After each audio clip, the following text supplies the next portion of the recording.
Olá, eu sou Jarles Pereira, missionário da comunidade Canção Nova, e você está no Diário Espiritual. Vamos fazer juntos? Em nome do Pai, e do Filho e do Espírito Santo. Amém. Vinde, Espírito Santo, enchei os corações dos vossos fiéis e acendei neles o fogo do vosso amor. Enviai o vosso Espírito e tudo será criado, e renovareis a face da terra. Oremos. Ó Deus, que instruíste os corações dos vossos fiéis com a luz do Espírito Santo, fazei que apreciemos retamente todas as coisas segundo o mesmo Espírito e gozemos sempre da sua consolação. Por Cristo Senhor nosso. Amém. Atos dos Apóstolos, capítulo 5, versículos de 21b a 33. Chegou então o sumo sacerdote com a sua gente. Convocaram o sinédrio e todo o senado dos israelitas e mandaram buscar os apóstolos no cárcere. Mas os servos que lá foram não os encontraram na prisão. Voltaram, portanto, dizendo: encontramos o cárcere fechado com toda a segurança e os guardas junto às portas, de sentinela. Mas abrindo, não achamos ninguém lá dentro. Ouvindo essas palavras, o oficial do templo e os chefes dos sacerdotes ficaram perplexos a respeito deles, pensando no que poderia isto significar. Foi quando alguém chegou com a notícia: aqueles homens que metestes na prisão estão no templo ensinando o povo. Partiu então o oficial do templo com seus subalternos e trouxe os apóstolos, mas sem violência, porque temiam ser apedrejados pelo povo. Tendo-os, pois, trazido, fizeram-nos comparecer diante do sinédrio. O sumo sacerdote os interpelou: expressamente vos ordenamos que não ensinasseis neste nome. No entanto, encheste Jerusalém com a vossa doutrina, querendo fazer recair sobre nós o sangue deste homem. Pedro e os apóstolos, porém, responderam: é preciso obedecer antes a Deus do que aos homens. O Deus de nossos pais ressuscitou Jesus, a quem vós matastes, suspendendo-o no madeiro. Deus, porém, o exaltou com a sua direita, fazendo-o chefe e salvador, a fim de conceder a Israel o arrependimento e a remissão dos pecados. Nós somos testemunhas dessas coisas, nós e o Espírito Santo, que Deus concedeu aos que lhe obedecem. Ouvindo isto, eles tremiam de raiva e pretendiam matá-los. Palavra do Senhor, graças a Deus. Parece até que Pedro e os outros apóstolos estão querendo morrer, né? Porque já é a terceira vez que acontece esse embate com essas lideranças, depois da ressurreição de Jesus. A primeira foi entre Pedro e João, que todo o sinédrio estava reunido, a família dos sacerdotes, estava todo mundo lá para julgá-los, ameaçados, eles foram, depois foram liberados, né? Depois, o que aconteceu foi que eles foram pregar, e no que eles pregaram, curas, milagres, prodígios aconteceram, e eles ficaram com inveja, os chefes, e mandaram prender. Só que o anjo foi e soltou. E agora eles chegaram para interrogar e não tinha ninguém. Eles foram mandar prender de novo. Ficou complicada a coisa. E eles queriam satisfação. Falaram: vocês estão proibidos de pregar o nome de Jesus. E Pedro e os outros apóstolos se levantam para dizer: não, nós não vamos obedecer vocês. Nós vamos continuar pregando o nome de Jesus porque é a vontade de Deus e nós vamos obedecer a Deus e não a vocês. Gente, era o sinédrio, era o sumo sacerdote, era o julgamento supremo que podia acontecer com eles ali. E aqui a palavra está dizendo que eles queriam matá-los. O anjo, no entanto, que tinha libertado eles, deu uma ordem expressa de Deus. E isso era a garantia de que aquilo não era o fim. Que eles conseguiriam levar a bom termo a vontade de Deus, que era que eles pregassem Jesus Cristo crucificado. Aquilo que a acusação da qual aqueles homens, aquele sinédrio queria fugir, porque eles disseram assim, olha o versículo 28. Expressamente vos ordenamos que não ensinasseis neste nome. Que nome? Nome de Jesus. O nome de Jesus. Não queria que tocasse no nome de Jesus. Falasse em nome de Deus. No entanto, encheste Jerusalém com a vossa doutrina. Olha só, querendo fugir, querendo fazer recair sobre nós o sangue desse homem. Ou seja, nós não temos culpa.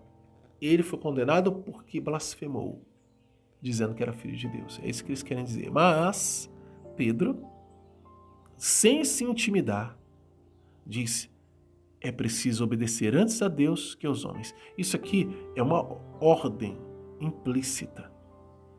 Nós somos obedientes a Deus e não a vocês. É preciso, esse é preciso, ele está indicando para mim que eu tenho que obedecer. É uma ordem para mim, é uma obrigação que se impõe, né? Eu vou obedecer a Deus. Então, uma ordem para você também, como era uma ordem para os apóstolos. Mas também, a partir daqui, é um princípio eterno. Veja, é preciso obedecer antes a Deus que aos homens. Isso não vai mudar. Sempre Deus tem a primazia. Sempre Deus está à frente. E o que vem depois é a proclamação de fé que Pedro tem feito toda vez que está sob julgamento. Toda vez que está sendo interpelado por uma autoridade. A exemplo de Pedro, Paulo também vai proclamar sua fé. A fé que ele conhece Jesus e quem Jesus é, porque a vida dele mudou. Ele vai dar o seu testemunho. Essa é sempre a defesa de Paulo. Assim como a defesa de Pedro sempre é a defesa da fé da igreja. E é o que ele fala. O Deus de nossos pais ressuscitou Jesus, a quem matastes, suspendendo no madeiro. Deus, porém, o exaltou com a sua direita, fazendo-o chefe e salvador, a fim de conceder a Israel o arrependimento e a remissão dos pecados. Gente, isso não muda. Isso é uma graça dada à igreja, dada a quem crê, e não muda. Por isso é princípio eterno. Nós somos testemunhas dessas coisas. Nós e o Espírito Santo, a quem Deus concedeu, que Deus concedeu aos que lhe obedecem. Então, quem pede o Espírito Santo, humildemente, quem deseja, ou seja, já está na obediência a Deus, né? Porque tem alguma fé, e recebe o Espírito Santo. E Pedro está dando essa garantia para nós. Veja, essa intrepidez, essa coragem e essa certeza de que é preciso obedecer a Deus. Isso precisa estar estampado em nossa cabeça, isso precisa estar impregnado na nossa mente e diante dos nossos olhos. É preciso obedecer a Deus. A gente obedece a tanta coisa. Leis de trânsito, leis de etiqueta, regras básicas de comportamento em determinados lugares e etc. Agora, aquilo que é mais importante, a gente tem reservas para obedecer a Deus. E por que eu digo tem reservas? Se nós entendemos quem é Jesus e Jesus é o Senhor e que Ele deu a vida por nós, por sua paixão, morte e ressurreição, que é o que Pedro está pregando, o que aconteceu na Páscoa do Senhor, no Tríduo Pascal, o mistério de Jesus Cristo. Se nós acreditamos que Ele é Deus e Ele nos ama, qual é a dificuldade que nós temos de obedecê-lo? ou a nossa fé está fraca, né? Ou a gente está mais com o pé no mundo do que com o pé no reino dos céus. E a gente precisa de conversão. Porque pode acontecer isso conosco. Pode acontecer de nós, na caminhada, desanimarmos. A gente se envolver com outras coisas, e tem muita coisa para nos envolver, principalmente nos tempos em que nós vivemos.